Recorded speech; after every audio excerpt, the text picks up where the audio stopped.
Hello MS. आज हम लोग देखेंगे केमिस्ट्री में एक नया टॉपिक ओवरलैपिंग, अति व्यापन। ओवरलैपिंग हम लोग पढ़ रहे हैं केमिकल बॉन्डिंग, और केमिकल बॉन्डिंग में हम लोगों ने आयनिक बॉन्ड को क्लियर कर लिया है। हम लोग देख रहे हैं कोवैलेंट बॉन्ड को, और कोवैलेंट बॉन्ड में हम पढ़ रहे हैं ओवरलैपिंग। हमने कोवैलेंट बॉन्ड को भी कई सारे पार्ट्स में कैटेगराइज किया हुआ है, जैसा नो बिल्कुल। अब हम लोग देख रहे हैं कि जो कोवैलेंट बॉन्ड होता है वो ओवरलैप के बेसिस पे तीन टाइप के बॉन्ड होते हैं उसके अंदर में। सिग्मा होता है, पाई होता है, डेल्टा होता है। आई बात समझ में? तो हम देख रहे हैं कि सबसे पहले ओवरलैप क्या होता है, व्हाट इज ओवरलैप, और कब ओवरलैप मतलब किस कंडीशन में जो ओवरलैप होगा अच्छा होगा, किस कंडीशन में खराब होगा। पहले समझते हैं ओवरलैप क्या होता है, क्योंकि कहानी में अगर हमने ओवरलैप समझ लिया तो भाई गेम अपने आप चेंज हो जाएगा। ठीक है, तो सबसे पहले हम क्या समझेंगे, ओवरलैप। तो ओवरलैप क्या होता है? ये कुछ होता नहीं है, कुछ नहीं होता, एक प्रोसेस है। मिक्सिंग ऑफ टू सेपरेट या mixing of orbitals of two separate atom. तो ओवरलैप मतलब देखिए भाई, ओवरलैपिंग मतलब एक प्रक्रिया है, एक प्रोसेस है, एक प्रक्रिया है। ओवरलैप को बोलते हैं अति व्यापन। अति व्यापन, तो अति व्यापन का मतलब कि दो ऑर्बिटल, दो अलग अलग एटम के ऑर्बिटल्स को आपस में क्या कर देना, मिक्स कर देना। मिक्स करना मतलब एक ऑर्बिटल ये है, एक ऑर्बिटल ये है। तो क्वेश्चन ये आता सर ऑर्बिटल किसे कहते हैं? अभी यहाँ पे एक क्वेश्चन ये बन सकता है, व्हाट इज ऑर्बिटल। ठीक है, तो चलिए ऑर्बिटल को भी समझते हैं हम लोग। यार ऑर्बिटल को बोलते हैं कक्षक, जिसके अंदर हम लोगों ने पढ़ा हुआ है कि इलेक्ट्रॉन के पाए जाने की संभावना होती है। आई बात समझ में? यानी ऑर्बिटल क्या होता है? तो ऑर्बिटल वो प्लेस होता है एक एटम के अंदर जहां पे एक इलेक्ट्रॉन के पाए जाने की संभावना होती है। ठीक है, और ये भी ध्यान देंगे कि एक ऑर्बिटल के अंदर मोस्टली दो इलेक्ट्रॉन, मतलब मैक्सिमम दो इलेक्ट्रॉन एग्जिस्ट कर सकते हैं। मैक्सिमम दो इलेक्ट्रॉन एग्जिस्ट कर सकते हैं, लेकिन कंडीशन ये है कि इन दोनों इलेक्ट्रॉनों की जो स्पिन होनी चाहिए वो क्या होनी चाहिए, अपोजिट। ठीक है, तो फिर से पहले समझा हमने ऑर्बिटल क्या। तो ऑर्बिटल क्या है? एक एटम के अंदर जब हम घुसेंगे, एंट्री मारेंगे, तो सबसे पहले हमको सेल नजर आएगी, इसको बोलेंगे कक्षा। सेल के अंदर भी जाएंगे तो क्या नजर आएगा हमको? सेल के अंदर भी जाएंगे तो हम लोग सब सेल देखेंगे, और सब सेल के अंदर जब एंट्री मारते हैं तब हमको मिलता है ऑर्बिटल। है बस समझ में? और एक ऑर्बिटल के अंदर मैक्सिमम कितने इलेक्ट्रॉन नजर आएंगे आपको? दो। ठीक है, हाँ सर। और वो कैसे होने चाहिए? मस्ट बी अपोजिट स्पिन, यानी उनको अपोजिट स्पिन में होना पड़ेगा, तभी एक इलेक्ट्रॉन क्या बोलते हैं, एक ऑर्बिटल के अंदर दो इलेक्ट्रॉन रह सकते हैं, अदरवाइज नहीं रह सकते। ठीक है, ये बात आपको दिमाग में रखनी है। अब ओवरलैपिंग में ये बता रहा है कि भाई ओवरलैपिंग का अर्थ यह है कि एक ऐसी प्रक्रिया है कि जिसमें हम लोग ना उन ऑर्बिटल्स को ही क्या कर रहे होंगे, मिक्स कर रहे होंगे। यानी एक एटम ए है और एक एटम बी है, यह एटम ए और यह एटम बी दोनों अपने ऑर्बिटल्स को क्या कर रहे हैं, मिक्स कर रहे हैं। मिक्स का मतलब इनका एक ऑर्बिटल होगा और इनके पास भी एक ऑर्बिटल होगा, इनका ऑर्बिटल होगा और इनका ऑर्बिटल होगा। ये दोनों ऑर्बिटल आपस में क्या कर जाएंगे, मिक्स कर जाएंगे। तो मिक्स कर गए तो that mixing is called overlapping, यानी यही प्रक्रिया क्या कहलाएगी, ओवरलैपिंग। आई बात समझ में? तो ओवरलैपिंग क्या है, आई थिंक आपको समझ में आ गया होगा, है ना, कि क्या है ओवरलैपिंग। तो मिक्सिंग है केवल ऑर्बिटल्स का। कई लोगों को अभी भी फील नहीं आया होगा कि ऑर्बिटल का मिक्सिंग क्या होता है। चलिए फील लेके आते हैं। ये रहा एक एटम, ऐसे आपको बीच में नजर आएगा, ये बीच में क्या है, न्यूक्लियस। यहाँ भी एक न्यूक्लियस है, बी वाला एटम का ये न्यूक्लियस है। और ध्यान दीजिएगा, इन दोनों को मैं क्या कर रहा हूँ, आपस में लाके कनेक्ट करा रहा हूँ। आपस में कनेक्ट कराने का मतलब मैंने थोड़ा सा और इनको एक पास बुला लिया, और एक पास बुला दिया तो क्या हो गया, इस वाले एटम का एक पोर्शन और इस वाले एक एटम का पोर्शन कॉमन हो गया। तो कॉमन होने का मतलब मैंने क्या कर दिया, मिक्स कर दिया ना। मिक्स करने का मतलब क्या होगा, एक पोर्शन, एक रीजन आपस में क्या हो जाएगा, कॉमन। और कौन सा रीजन कॉमन हुआ है, दैट इज द ऑर्बिटल। यानी उन दोनों के ऑर्बिटल में क्या हो गया है, मिक्सिंग, यानी मिक्स हो गए हैं दोनों के ऑर्बिटल, आपस में मिल गए हैं। तो जो मिल गए हैं ऑर्बिटल, उसी प्रोसेस को हम लोग क्या बोलेंगे, ओवरलैपिंग। सर ये ओवरलैपिंग क्यों होता है? सबको पता है, पूरी दुनिया में हर आदमी को पता है कि हम ऑर्बिटल पढ़ रहे हैं केमिकल बॉन्डिंग में। तो भाई केमिकल बॉन्ड बनाने के लिए इन ऑर्बिटल्स का क्या हो रहा है, मिक्सिंग हो रहा है। सर केमिकल बॉन्ड क्यों बन रहा है? ताकि ये जो एटम आए हैं, ये अपना ऑर्बिटल जो मिक्स कर रहे हैं, वो क्या हो पाए, अपने आप को क्या कर पाए, स्टेबल कर पाए, अस्थाई कर पाए, ताकि ये क्या कर पाए, अस्थाई। सर अस्थाई कैसे होंगे? जब इनका जो मतलब आउटर मोस्ट सेल है या वैलेंस सेल है, वो किसकी तरह बन पाएगा, helium, neon, argon, krypton, xenon, radon, ऑग्निन, सॉन की तरह। तो अगर इनकी तरह हो जा रहा है तो ये क्या हो जाएंगे, स्टेबल। इसलिए बेचारे क्या कर रहे हैं, ओवरलैपिंग कर रहे हैं। आई थिंक क्लियर हो गया होगा। तो ऑर्बिटल क्या होता है, समझ में आ गया। अब मिक्सिंग का मतलब मिल जाना होता है, अभी आप और समझोगे। और यहाँ पे एक बात दिमाग में रखना है कि जो एटम होने चाहिए वो कैसे होने चाहिए, सेपरेट होने चाहिए। सेपरेट मीन्स अलग अलग, ठीक है, यानी दोनों के दोनों एटम अलग अलग होने चाहिए। एक ही एटम के अंदर मिक्सिंग कर ही नहीं सकते भाई। एक चीज के अंदर हम कह रहे हैं कि हम इसके अंदर मिलावट कर रहे हैं, तो मिलावट करने के लिए हमको दूसरी चीज लानी पड़ेगी ना। हम कह रहे हैं दूध के अंदर मिलावट हुआ है, तो दूध के अंदर किस चीज का मिलावट हुआ है, पानी का मिलावट हो सकता है। अब वो पानी को तो लेके आना ही तो पड़ेगा। एक सेकेंड, तो देखेंगे आगे। यहां तक आपको समझ में आ गया होगा जी सर। यानी ये करना है आपको, मिक्सिंग का काम करना है। अब क्वेश्चन आता है कि सर मिक्सिंग करने के लिए जो एटम हम लेंगे, उस एटम के अंदर क्या क्या रिक्वायरमेंट होनी चाहिए, यानी ओवरलैपिंग के लिए भी रिक्वायरमेंट की जरूरत पड़ती है।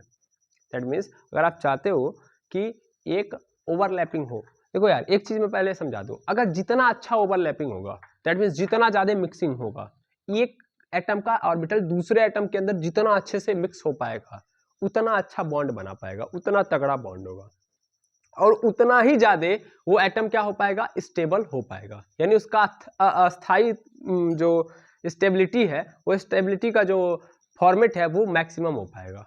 दैट मीन्स जितना ज्यादा ओवरलैपिंग उतना ज्यादा अच्छा बॉन्ड, जितना ज्यादा मिक्सिंग, जितना ज्यादा बढ़िया से दोनों एटम एक साथ कंबाइंड होंगे, उतना अच्छा ओवरलैपिंग, उतना अच्छा बॉन्ड।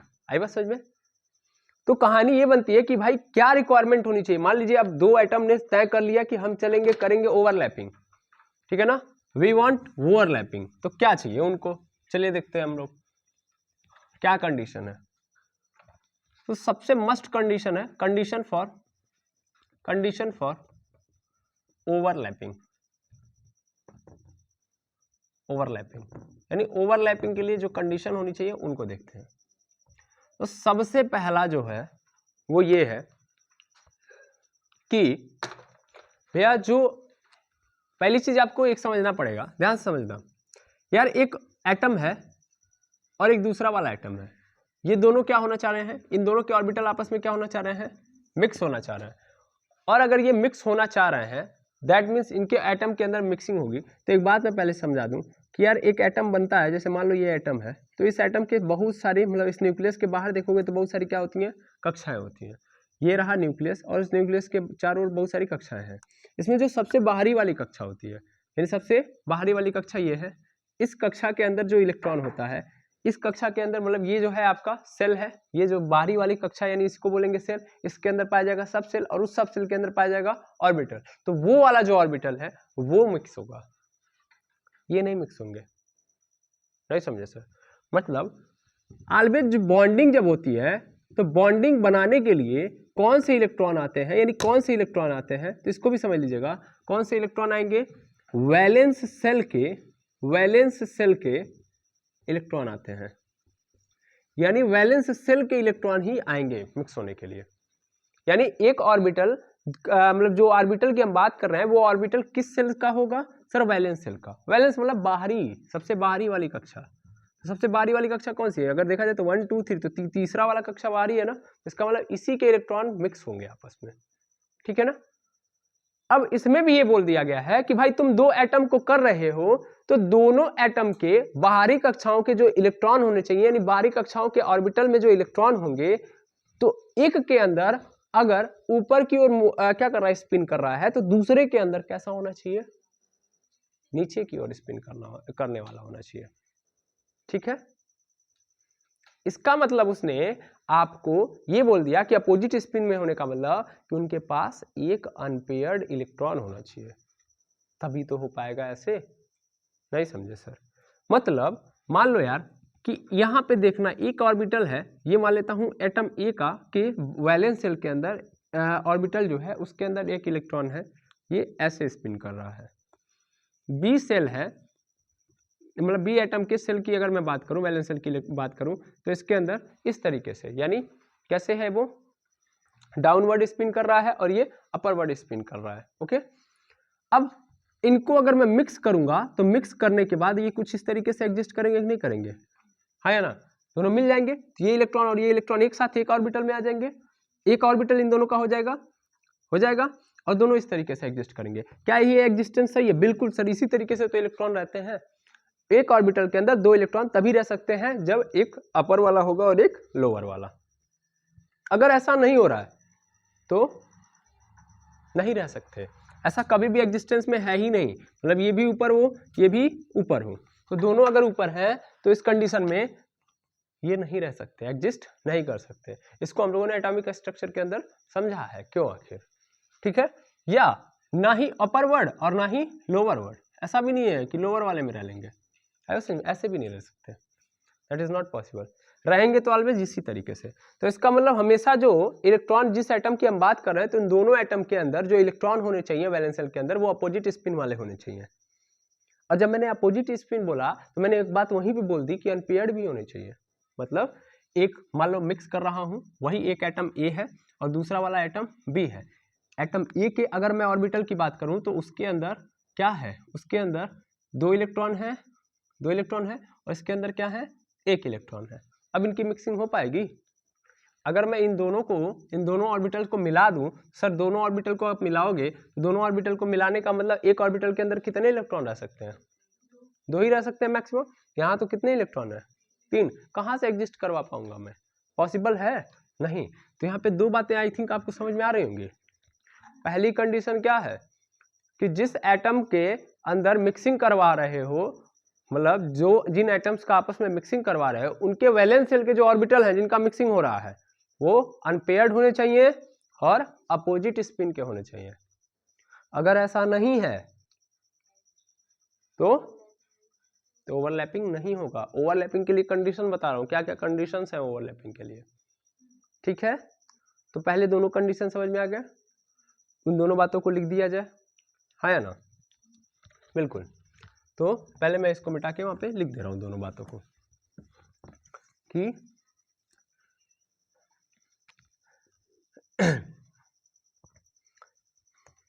पहला वाला कि अनपेयर्ड इलेक्ट्रॉन चाहिए, unpaired electron must be for both atom, ठीक है ना। Unpaired electron must be for both atom, इन दोनों एटम के लिए क्या होने चाहिए, अनपेयर्ड इलेक्ट्रॉन। दोनों एटम के लिए जो इलेक्ट्रॉन होने चाहिए, जो फिक्सिंग करवा रहे हैं, ओवरलैपिंग करने वाले हैं, उनके लिए इलेक्ट्रॉन कैसे होने चाहिए, अनपेयर्ड। और सेकेंड अपोजिट स्पिन वाले होने चाहिए, ठीक है ना, opposite spin. I think clear हो गया होगा, है ना, ये दो बातें। तीसरे नंबर पे जो बात आ रही है वो ये आ रही है कि जिस एटम के अंदर, देखिए जिस एटम की हम बात कर रहे हैं उस एटम के अंदर जाएंगे वैलेंस शेल के पास, वैलेंस शेल के अंदर भी जाएंगे ऑर्बिटल के पास। तो उन ऑर्बिटल्स का, जिस ऑर्बिटल का मिक्सिंग होना है, उस ऑर्बिटल की जो एनर्जी होनी चाहिए वो क्या होनी चाहिए, लो होनी चाहिए। ये एक और कंडीशन है, शुड बी लो। क्या सर, उस ऑर्बिटल की एनर्जी, उस ऑर्बिटल की, जिस ऑर्बिटल की मिक्सिंग हो रही है उस ऑर्बिटल की क्या होनी चाहिए, एनर्जी क्या होनी चाहिए, लो, ठीक है ना। इसको साधारण भाषा में लिख दूं तो फिर कंफ्यूजन ना हो, समझ पा रहे हैं ना। जिस ऑर्बिटल की मिक्सिंग हो रही है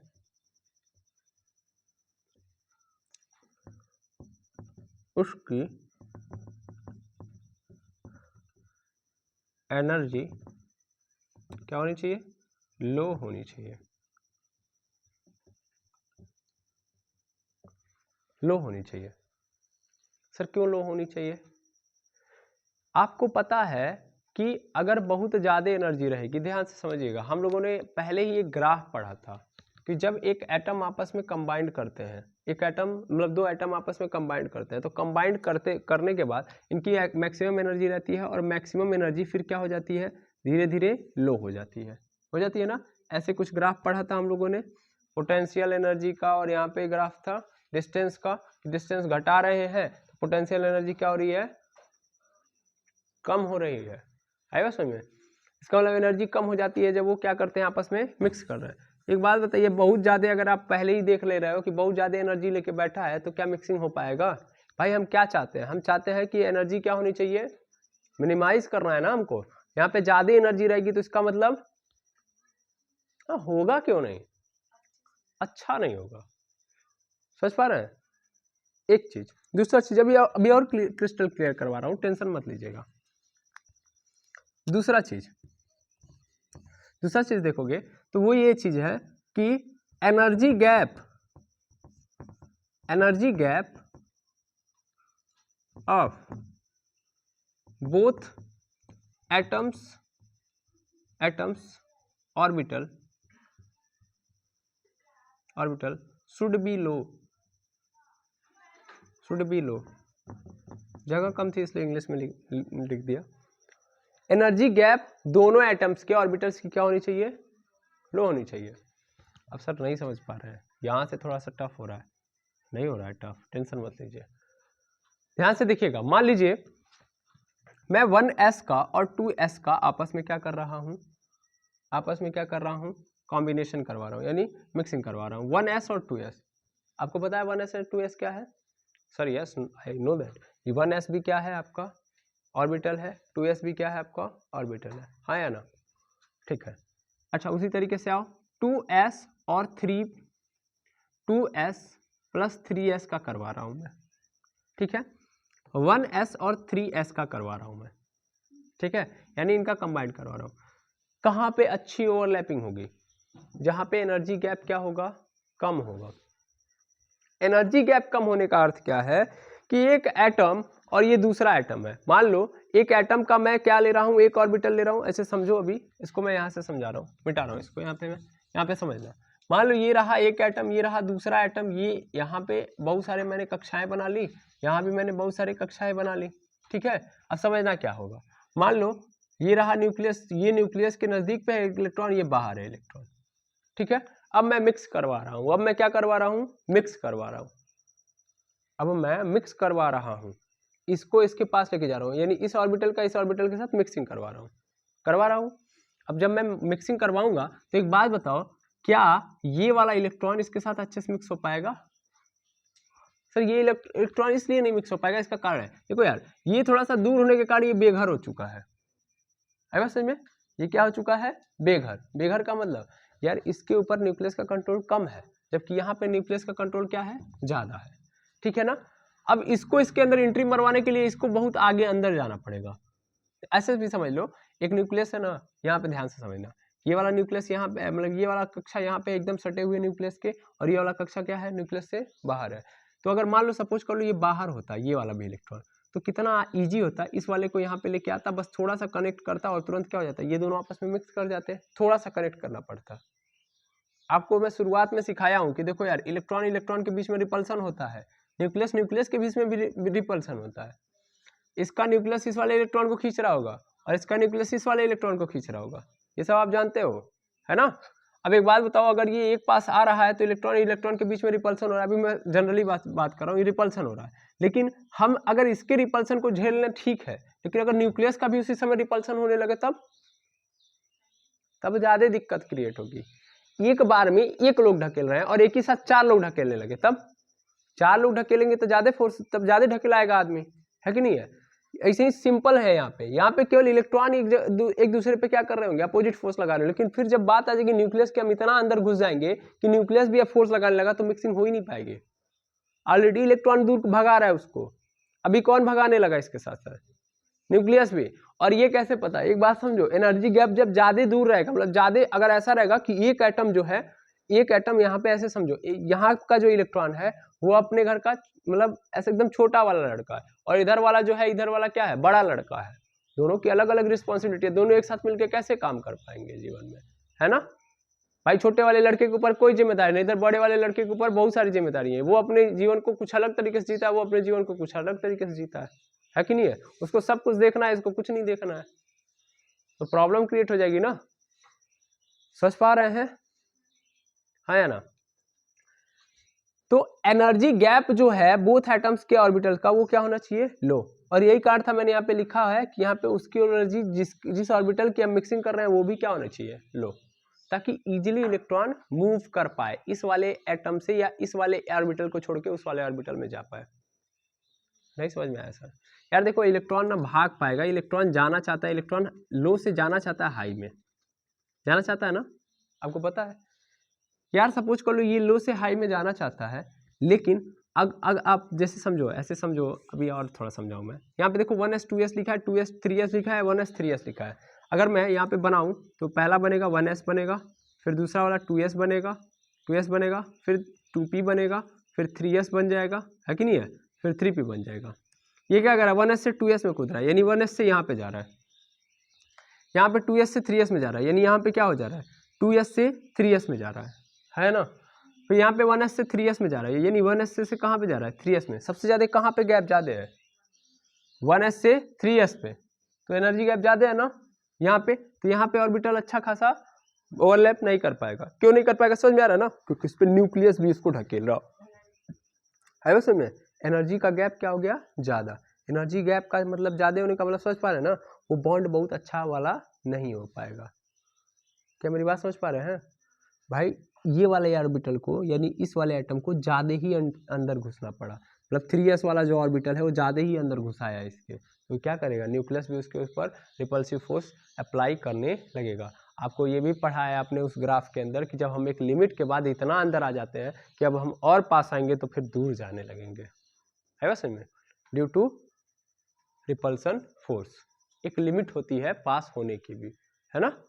यानी एक एटम दूसरे एटम के एक लिमिट तक नजदीक आ सकता है और वहां पे उसके एनर्जी लेवल 0 होगी।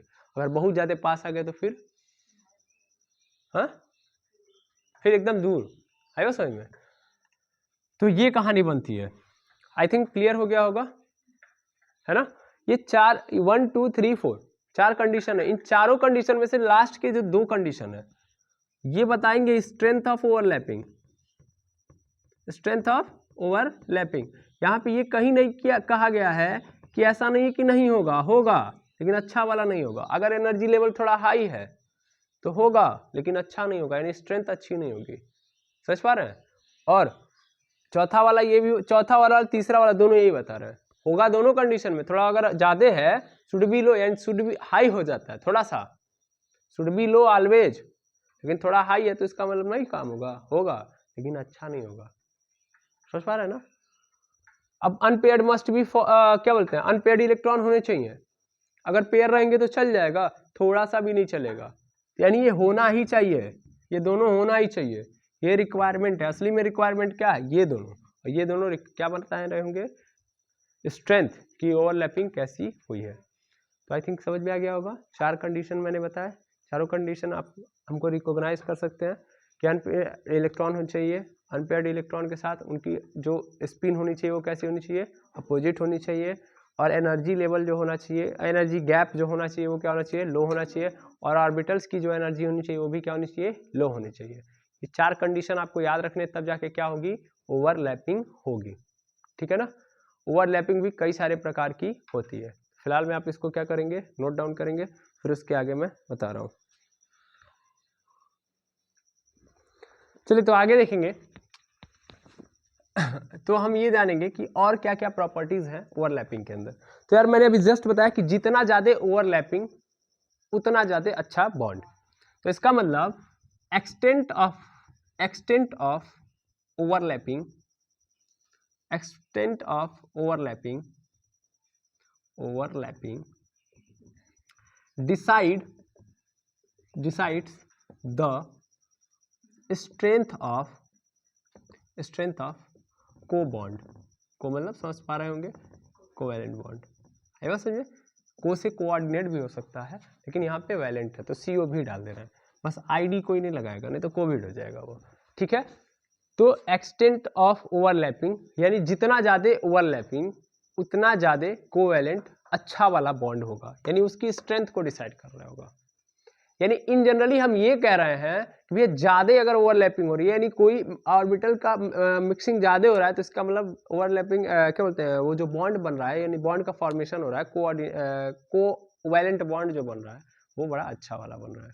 ठीक है, अब क्वेश्चन है कि सर जो एक्सटेंट ऑफ ओवरलैपिंग है, दैट मीन्स ओवरलैपिंग हो रहा है तो ज़्यादा होगा और कब कम होगा, ये किस पे डिपेंड करता है? मतलब ओवरलैपिंग के ऊपर भी कौन डिपेंड कर रहा है, यानी ओवरलैपिंग या ऐसे बोल सकता हूं फैक्टर, कौन कौन से फैक्टर हैं जो अफेक्ट करेंगे factor affecting to extent of overlapping, कि ओवरलैपिंग ज्यादा हो रहा था तो इस कारण क्या हो गया कम। हम बोलते हैं ना कि ये कारण रहा कि ये नहीं हुआ, तो क्या क्या कारण हो सकते हैं या कौन कौन से ऐसे फैक्टर हैं जिनके कारण, जिनके आ जाने से क्या होगा, पूरा का पूरा गेम बदल जाएगा। समझ पा रहे हैं व्हाट आई वांट टू से? ने ये बोला कि कौन ऐसे फैक्टर हैं जो हमारे रिजल्ट को चेंज कर सकते हैं, यानी उन्हीं का अफेक्ट, उनके अफेक्ट के कारण हमारा रिजल्ट क्या हो गया चेंज, तो उनको ही हम लोग बोलते हैं फैक्टर्स। है समझ में? जैसे आप कल का मैच देख सकते हैं, इस समय आईपीएल चल रहा है और तात्कालिक आप भी जानते हैं आज कौन सा अप्रैल है, 15 अप्रैल, कल था 14 अप्रैल और मैच था। मैं थोड़ा थोड़ा इसी में आपको आईपीएल के बारे में भी बताते रहता हूँ। ठीक है, तो कल था match MI versus CSK, MI versus CSK. तो इस मैच में हुआ क्या कि कल मुंबई इंडियंस ने टॉस जीता। मुंबई इंडियंस को आप जानते हैं, मुंबई इंडियंस रोहित शर्मा की कैप्टनसी, नहीं सॉरी रोहित शर्मा आप कैप्टन नहीं है, अभी हार्दिक पांड्या कैप्टन है, तो रोहित शर्मा की टीम है। और सीएसके आप जानते हैं महेंद्र सिंह धोनी, नहीं कैप्टन अभी वो भी नहीं है, अभी कौन है, ऋतुराज गायकवाड़, लेकिन टीम महेंद्र सिंह धोनी की है। ठीक है, तो अभी कल मैच था, मुंबई इंडियंस ने क्या किया, टॉस जीता, पहले ली फील्डिंग ली, यानी सीएसके को बैटिंग के लिए उतारा। सीएसके शुरुआत में थोड़ा सा अच्छा नहीं, मतलब ठीक ठाक चल रही थी, लेकिन थोड़ा सा बीच में लूज हो गई, बट उसके बाद फिर से उनके जो कैप्टन साहब है ऋतुराज गायकवाड़, वो चल गए, थोड़ा बहुत चले, लेकिन सबसे बढ़िया चले शिवम दुबे। वहां पे पूरा मैच अच्छा खासा चल रहा था, 186 रन बन चुके थे। ठीक है ना, 186 रन बन चुके थे। डैरिल मिचेल जो एक सीएसके के प्लेयर हैं, वो 19 यानी लास्ट ओवर चल रहा था, 2 बॉल हो चुकी थी, तो दूसरे बॉल पे 19.2 ओवर में कौन आउट हो जाते हैं, डैरिल मिचेल आउट हो गया। सीएसके का भी गिर जाता है 4 विकेट। अनएक्सपेक्टेड था महेंद्र सिंह धोनी कभी ऐसे सिचुएशन में उतरते नहीं है। ऐसे सिचुएशन मतलब जब देखते हैं कि 2-3 बॉल है तो बेचारे वो क्या करते हैं, अपने से आगे वाले प्लेयर को उतारते हैं। उनको मतलब महेंद्र सिंह धोनी है वो, उनकी बात ही अलग है, तो ज़्यादातर नहीं करते हैं, लेकिन पता नहीं क्यों 2 मैचेस से उनको क्या हो जा रहा है कि अभी फिलहाल में वो खुद उतर जा रहा है। तो कल वाले मैच में भी हुआ, 4 विकेट गिरा, तो अभी रविंद्र जडेजा को आना चाहिए लेकिन वो खुद आ जाते हैं और आते हैं तो टोटल 4 बॉल होती हैं। इन 4 बॉल में भाई पहली बॉल, वो भी बॉलिंग कौन करा रहा है ये भी जान लीजिए, एमआई के कैप्टन हार्दिक पांड्या।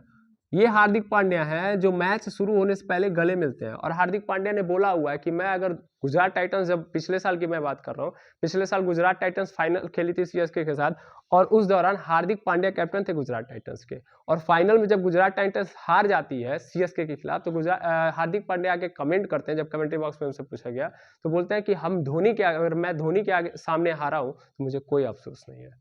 शायद इस बात को धोनी ने ज़्यादा सीरियस ले लिया और धोनी को बड़ा मानते भी, ऐसी बात नहीं है, तो बड़ा सपोर्टिव भी रहते हैं महेंद्र सिंह धोनी भी इनको।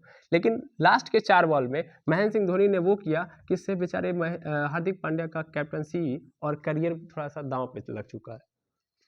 भाई महेंद्र सिंह धोनी ने पहली बार 19.2 ओवर में आ रहे हार्दिक पांड्या जो खुद एमआई का कैप्टन है, उसको क्या करना है, कम से कम में करना है, क्योंकि वैसे ही सीएसके जो खराब हालात थे, 160-70 लग रहा था उनका प्रोजेक्टेड स्कोर, वो 186 पे पहुंच चुकी है, 4 बॉल मात्र बची है। हुआ गया, पहली बॉल आई, पहली बॉल पे महेंद्र सिंह धोनी ने 6 मारा, पहली बॉल। भाई 42 ईयर्स का आदमी है पूरा का पूरा, 42 ईयर्स, पूरे सीएसके ग्राउंड के अंदर पहला शोर मचने लगा, 6 मार दिया। दूसरी बॉल आई, दूसरी बॉल पे भी 6, तीसरी बॉल आई, क्योंकि 4 ही बॉल बची है, तीसरी बॉल आई, तीसरी बॉल पे भी 6, लगातार 3 सिक्सेस यानी हैट्रिक मार दिया। ठीक है, अब हैट्रिक जब मार दिया तो यार सीएसके का जो स्कोर था वो पहुंच चुका है 204 पे, 204। लास्ट बॉल बची है। उधर कमेंट्री बॉक्स जो कर रहे थे, जितने कमेंटर थे वो एकदम पागल हो चुके हैं, ग्राउंड में पूरे पूरे पागलपन छा चुका है। सीएसके वाले यही तो चाहते थे कि महेंद्र सिंह धोनी आए, एक छक्का मार दे, पैसा वसूल हो जाएगा। यहाँ तो 3-3 छक्के लग चुके हैं। और फोर्थ बॉल आई, फोर्थ बॉल पे 2 run, that means total score हो गया 206 रन। ठीक है, 206 रन हो गया। यानी एमआई को जीतने के लिए कितने रन चाहिए? 207। काम खत्म। लग भी रहा था, क्योंकि कल मुंबई इंडियंस के पूर्व कप्तान जिन्होंने 5-5 बार मुंबई इंडियंस को क्या किया है, जिताया हुआ है, रोहित शर्मा कल जाग उठे। उन्होंने 63 बॉल पे 104 रन मार दिया, यानी अकेले ही 104 मार दिया। मुंबई इंडियंस तो जीतने की कगार पे थी, लेकिन भाई इधर 3-3 छक्के और 2 रन ने गेम बदल दिया। पूरी मुंबई इंडियंस की टीम ने ताकत लगा दी और खुद अकेले कैप्टन ने, जो हार्दिक पांड्या कैप्टन थे, 6 बॉल पे 2 रन, इन्होंने बड़ा योगदान दिया। 6 गेंदें खेली, 2 रन मारे इधर से, और इधर लास्ट ओवर में इन्होंने 26 रन दे दिए थे, वो अलग था। पूरी एमआई टीम ने पूरी ताकत लगा दी और फिर वो कहां पहुंच गई? 186 पे। सच पा रहे हैं? मतलब जहां से महेंद्र सिंह धोनी ने स्टार्ट किया था कि मैच को बदला था, वहीं पे आके खत्म। यानी 186 पे ही महेंद्र सिंह धोनी उतरे थे और 186 पे ही मुंबई की टीम खत्म। तो इस पूरे मैच में फैक्टर अफेक्ट कौन किया, यानी पूरे रिजल्ट को चेंज कौन कर दिया? महेंद्र सिंह धोनी। यही समझाना था मुझे। महेंद्र सिंह धोनी। ठीक है, जब इनके कैप्टन आते हैं, सीएसके के कैप्टन आते हैं, कौन? सीएसके के कैप्टन ऋतुराज गायकवाड़। ऋतुराज गायकवाड़ जब आते हैं, कमेंट्री में तुमसे पूछा जाता है कि आपको क्या, मतलब आप जीते, आपको क्या खुशी हुई, क्या मतलब आपको कहाँ लग रहा है कि आप किस कारण जीते? तो क्या वही जो एक यंगेस्ट विकेट कीपर आया था, जिसने 3 छक्के मारे थे, मतलब अभी नौजवान विकेट कीपर है हमारा, जिसने 3 छक्के मारे, इसी कारण हम लोग क्या हुए? जीते। आई बात समझ में? तो वहाँ कमेंट्री में भी क्लियर हो गया कि क्या था, कौन मारा था, कौन जिताया था? महेंद्र सिंह धोनी। वैसे भी क्लियर हो गया कौन मारा था, तो Mahendra Singh Dhoni. That is the factors जिसने अफेक्ट कर दिया पूरे रिजल्ट को। चलिए आगे देखिएगा, फैक्टर अफेक्टिंग टू। अब यहाँ पे ओवरलैपिंग को भी फैक्टर अफेक्ट करने के लिए, तो सबसे पहला है nature of orbital. Nature of orbital यानी जो ओवरलैपिंग है, वो ओवरलैपिंग का पूरा फंडा किस पे ऊपर डिपेंड कर रहा होगा? ऑर्बिटल का नेचर कैसा है। मतलब अगर orbital P and D block है, मतलब सॉरी पी एंड डी है, पी ऑर्बिटल है या डी ऑर्बिटल है, तो पी एंड डी ऑर्बिटल के अंदर मैक्सिमम ओवरलैपिंग होगी, मैक्सिमम ओवरलैपिंग होगी। और एस अगर है तो इसके अंदर मिनिमम ओवरलैपिंग होगी। इसका मतलब अगर पी वाला आ रहा है या डी वाला आ रहा है तो वो अच्छे से मिक्स करेगा, कहने का अर्थ तो यही है। और अगर एस वाला लेके आ गए तो ओवरलैपिंग कम होगी। अब समझना कहानी, अब मान लो अगर एस ऑर्बिटल कहीं मिक्स किया जा रहा है, 2 एटम के एस ऑर्बिटल आपस में मिक्स हो गए, तो वहां पे कोवेलेंट बॉन्ड अच्छा नहीं बना, तो अब क्या कारण रहा कि सर एस ऑर्बिटल था, आएगा समझ में, पी और डी नहीं था। तो अब क्वेश्चन आता है काहे आखिर ऐसे, कि इसमें मिनिमम होता है, इसमें क्या होता है? तो इसका कारण है कि एस ऑर्बिटल जो होता है वो नॉन डायरेक्शनल होता है। कैसा होता है? Non directional. नॉन डायरेक्शनल से क्या सर मतलब?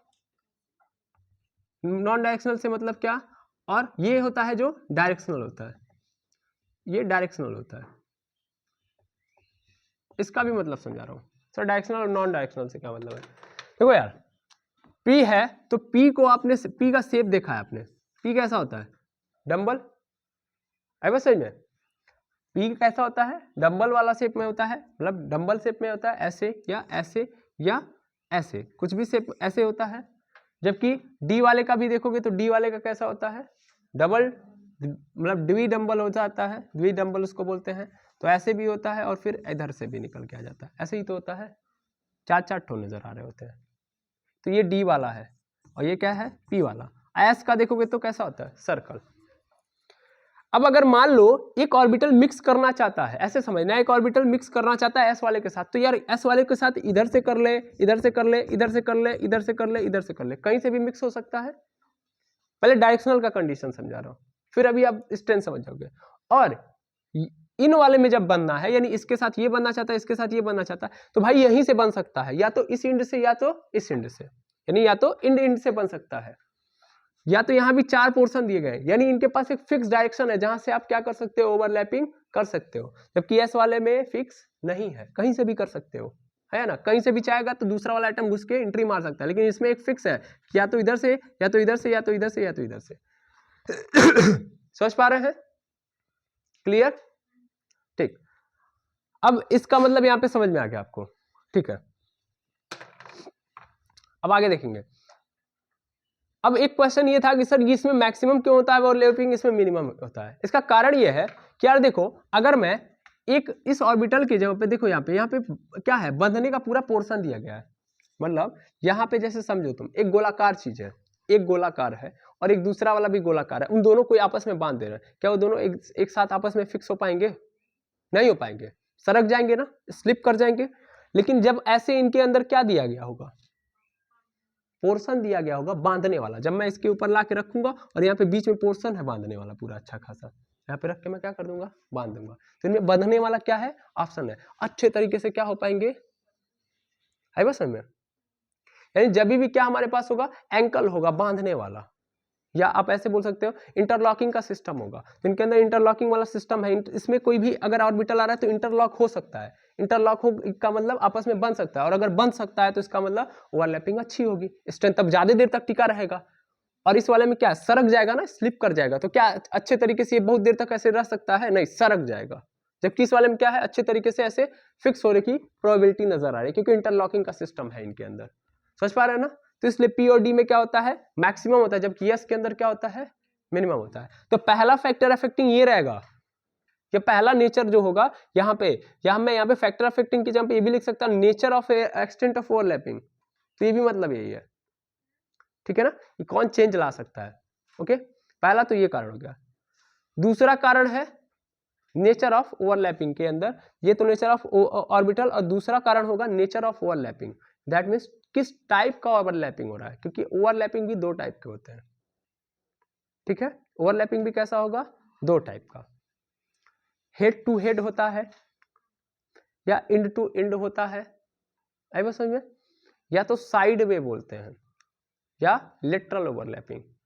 तो 2 टाइप का होता है, हेड टू हेड या साइड वे, आई बस समझ में, या लेटरल।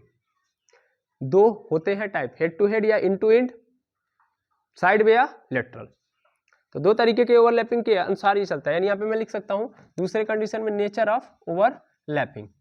तो nature of overlapping, nature of overlapping का मतलब किस टाइप का ओवरलैपिंग हो रहा है, क्योंकि 2 टाइप के ओवरलैपिंग होते हैं, और ये कहानी यहीं से होगी, बंधने के कारण ही हो रहा है ऐसा, ठीक है ना। तो पहला कारण ये रहेगा कि या तो हेड टू, अगर हेड टू हेड कर रहा है, हेड टू हेड या साइड में, यानी या तो सिरे से सिरे के थ्रू हो रहा है या तो साइड में। समझ में आ रहा है ना, इसका कहने का मतलब यह है साइड वे ओवरलैपिंग। तो इस आधार पे भी डिपेंड कर रहा होगा कौन, आपका ओवरलैपिंग का एक्सटेंशन। जितना ज्यादा अच्छा वाला है ओवरलैपिंग, जितना ज्यादा ओवरलैपिंग उतना अच्छा बॉन्ड। आई थिंक क्लियर हो गया होगा। यहाँ तक के कॉन्सेप्ट में कोई दिक्कत नहीं, तो कोई भी दिक्कत हो तो जरूर बताइएगा। ओके, फिलहाल में हम जब कल से स्टार्ट करेंगे तो कल से यहाँ से देखेंगे टाइप्स ऑफ ओवरलैपिंग में। ओके, तो आज के लिए बस इतना ही। Thank you very much. बस